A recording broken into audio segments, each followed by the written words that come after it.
الحمدللہ وحدہ لا شریک لہ والصلاۃ والسلام علی من لا نبی بعدہ۔ تمام مسلمان بزرگوں، بھائیوں، بیٹوں کو یہ میری طرف سے بطور خاص پیغام ہے۔ عید الاضحیٰ کو نمبر 1 عید کی نماز کا اہتمام کریں۔ نمبر 2 قربانی کا اہتمام کریں۔ نمبر 3 قربانی کا گوشت غرباء اور مساکین تک پہنچانے کا اہتمام کریں۔ نمبر 4 دعاؤں کا اہتمام کریں۔ دعاؤں میں مظلوم مسلمانوں کے لیے دعا، بیت المقدس کی آزادی کی دعا، مساجد مدارس حرمین کے آباد ہونے کی دعا، مسلمانوں سے بیماریاں ختم ہونے کی دعا، دنیا سے چلے گئے مسلمانوں کے لیے مغفرت کی دعا۔ دعاؤں کا اہتمام کریں، اپنے لیے، اعزاء اقارب کے لیے، دوست احباب کے لیے، پوری امت کے لیے۔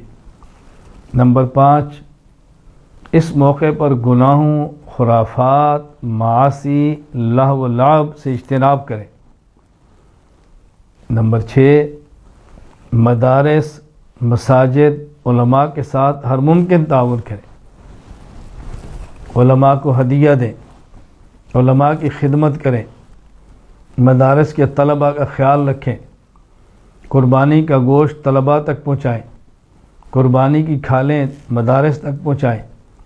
بہت زیادہ خیال کریں علماء کا، مدارس کا۔ حالات بھی ایسے ہیں، آپ اس کو اچھی طرح سمجھ رہے ہیں، میرے کہنے کی ضرورت نہیں ہے۔